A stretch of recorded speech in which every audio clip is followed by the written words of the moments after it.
Je voudrais dédier ces propos à mon maître et ami, nous sommes quelques-uns à partager cette amitié, François Dagonier, qui m'a donné un jour un conseil. Il me dit régulièrement,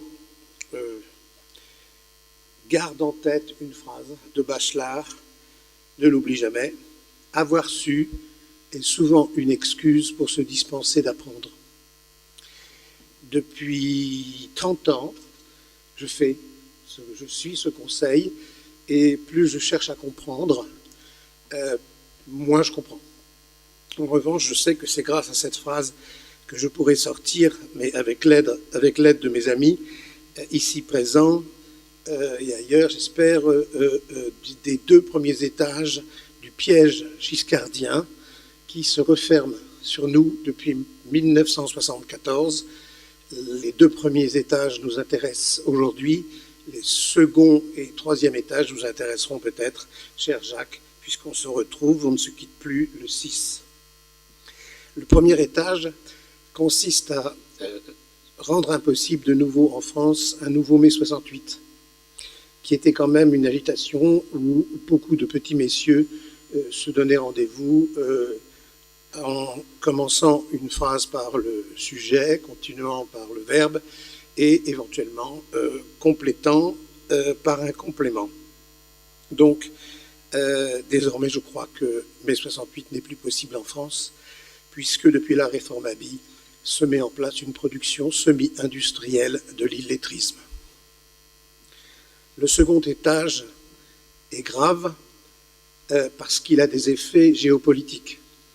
On a regroupé les familles d'immigrés, ce qui est bien, en ne prenant absolument pas le soin d'enseigner la langue française aux familles que l'on regroupait, ce qui est, là encore, une chose magnifique. Quand je dis production semi-industrielle de l'illettrisme, je n'ai évidemment pas en tête, sous prétexte d'une formule plus ou moins amusante, la compétence, l'esprit de résistance, le dévouement et, j'allais dire, l'abnégation, l'esprit de résistance, notamment de tous nos amis qui ont parlé avant. Et sans doute de Catherine qui parlera dans quelques instants. Une autre phrase, puisque Nico nous a donné envie d'avoir une belle formule, des formules en tête, là encore, si vous pouvez me dire ce que signifie cette phrase complètement, je serai ravi. Que veut dire Péguy lorsqu'il nous dit en 1902 « L'enseignement n'est pas une magistrature, c'est une culture ». Est-ce la réponse ou est-ce le résumé d'une autre formule qu'il nous propose, toujours en 1902, et qui nous met directement devant notre sujet? Il ne faut pas que l'instituteur soit dans la commune le représentant du gouvernement. Il convient qu'il y soit le représentant de l'humanité. Alors chez Péguy, c'est très long, il faut toujours abréger, surtout quand on n'a pas de temps. Mais, continue-t-il, pour cela, nous devons avoir le courage de répéter aux instituteurs qu'il est indispensable qu'ils se cultivent eux-mêmes. Il ne s'agit pas d'enseigner à tort et à travers, alors plutôt, cher Nico, des savoirs. Péguy continue, il faut savoir ce que l'on enseigne, et là la formule me semble extraordinaire, c'est-à-dire qu'il faut avoir commencé par s'enseigner soi-même. Les grands hommes les plus éminents sont ceux qui n'ont pas cessé de se cultiver, de travailler. Et à la fin, c'est une liste, j'allais dire, rabelaisienne de tous les auteurs. Florence, tu nous as déjà évoqué beaucoup de ces auteurs. Eh bien, écoutez, lisez Calvin, Molière, Montaigne, Racine, Descartes, Vigny, Lamartine, etc. Et il conclut, non pas en récitant des manuels, mais en travaillant modestement. Modestement, cela veut dire, chez lui, ne pas faire le malin, c'est-à-dire faire quelque chose pour dire aux autres qu'on le fait parce qu'on ne le fait pas. Le titre général de notre rencontre est volontariste et optimiste. Comme on se dirige vers la fin, je vais dire que ce pessimisme d'éventuels participation à d'autres initiatives s'est complètement dissipée. Je suis déjà très, très optimiste grâce à vous, grâce aux questions. Mais il nous met devant une grande responsabilité politique, philosophique et morale. Ces trois termes se résument dans l'œuvre tout entière de Jean Masset, qui avait la chance, lui, d'avoir deux jambes. Une, Jules Ferry, l'autre, Jean Masset. Par Jules Ferry, on faisait avancer l'instruction. Par Jean Masset, on faisait avancer la culture, grâce à laquelle je continue à apprendre ce que j'enseigne. Je pense que c'est ce que voulait me faire comprendre mon ami et maître, le regretté François Dagonier. Parce qu'en fait, mes amis, quand nous disons que nous savons, nous faisons semblant de dire que nous savons. Parce qu'en fait, nous ne savons pas ce que nous enseignons, à condition de continuer à l'apprendre. Voilà pourquoi dire que la culture prolonge le savoir, eh bien, ce n'est pas une année qui suit une autre année dans les journées Jean Zay. C'est donner du sens, mon ami, aux conclusions de l'année dernière. Et je vous ai lu, c'était par habileté, la formule pessimiste de 43, où il dit que les fameux objectifs de 1937-38 avaient malheureusement été balayés. Quels étaient ces objectifs que nous rencontrons aussi dans les très belles instructions officielles de 1925 et qui régissent et continuent à structurer l'enseignement philosophique en France? Eh bien, il s'agit, et c'est ce qui fait le caractère humaniste de l'école républicaine pour Jean Masset, il s'agit, je le cite, de former le caractère par la discipline de l'esprit et le développement des vertus intellectuelles, apprendre à bien conduire sa raison en élève de ces héritiers français du message socratique qu'étaient Montaigne et Descartes. Montaigne parce que c'est le maître du doute, Descartes, c'est le fait de continuer à ne pas douter de ce qui est un savoir élémentaire parce qu'élémentaire, tout en doutant qu'un jour ce savoir pourra changer. Douter en ne doutant pas, ne pas douter en doutant. Je me tourne vers Catherine parce qu'on a déjà échangé plein de choses déjà là-dessus. En cela, il n'y a pas opposition entre la culture et le savoir si les maîtres continuent à apprendre ce qu'ils enseignent. Et en cela, ils rejoignent la thèse humaniste classique évoquée par Nico il y a quelques instants. Pourquoi s'intéresser à la critique de tous ceux qui veulent réduire à une perspective uniquement utilitariste? Ils disent souvent pragmatique, vous avez remarqué? On dit pragmatique pour sous-produire utilitaire, de même qu'on dit sociétal pour dissoudre le mot civique, de même qu'on dit les gens quand on n'ose plus parler du peuple.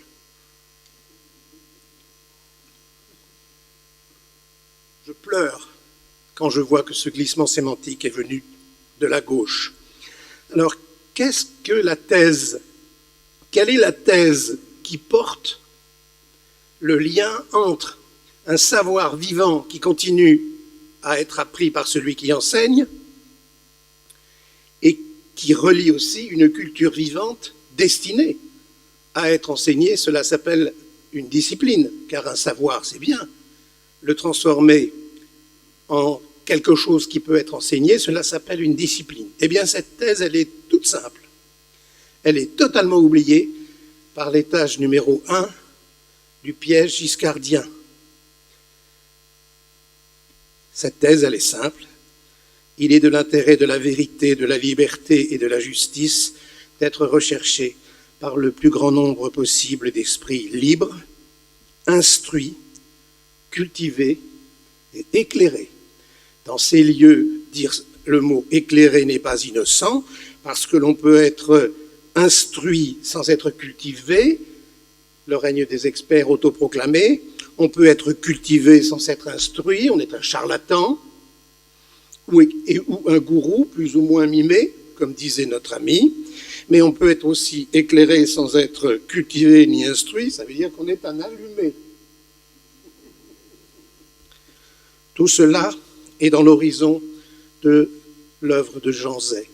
Et le plus intéressant dans la modernité de Jean Zay, et c'est en cela qu'il ouvre des perspectives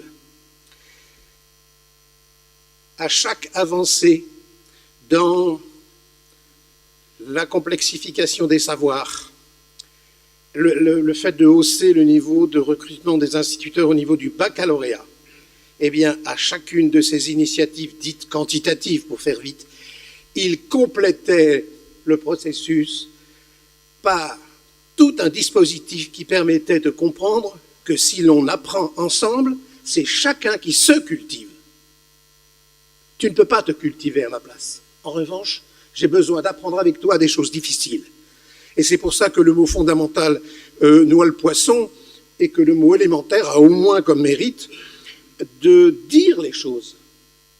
Car l'ordre élémentaire des choses peut être justifié, il se justifie par lui-même, le savoir élémentaire se justifie, et on n'a pas besoin de, comme dit Alain, de bercer au lieu d'instruire, puisque le savoir éveille par lui-même. Mais dans le titre de mon intervention, il y a un terme, une expression un peu déroutante, décevante. Des savoirs scolaires à la culture universelle, vous voyez bien la montée, vous voyez bien l'importance. Eh bien, j'ajoute la patiente construction de l'universel, car à chaque instant d'acquisition du savoir, ensemble, de culture de la culture, je parle de cultiver, je ne parle pas de la régression socio-ethnologico-anthropologique, du culturel. Le comité laïcité république a multiplié les textes, montrant qu'en fait, dans les 9/10 des cas, quand on dit culturel, c'est pour couvrir des régressions culturelles du culturel. Je n'ai pas le temps de développer. Pour le coup, ça c'est le 6. Non, il faut faire quelque chose de plus. Il faut instruire, nous sommes d'accord.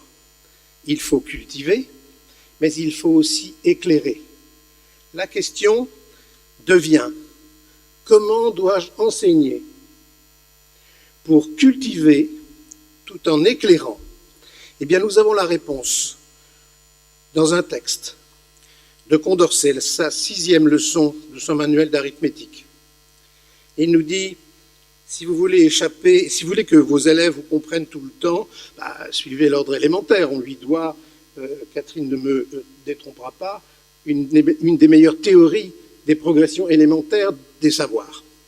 Petite note en bas de page, si ensemble nous avons appris A, B, C, D, E, F, 15 ans après, on pourra s'enguirlander, peut-être même s'engueuler sur cet ordre didactique du A, B, C, D, E, F, mais plus nous nous engueulerons, mieux nous nous comprendrons, parce que nous combinerons des éléments dans nos disputes, et ces éléments, nous les aurons appris ensemble. Essayez donc d'apprendre le javanais tout seul, ou le copte ancien, alors que c'est un jeu d'enfant, tant qu'il existera des coptes.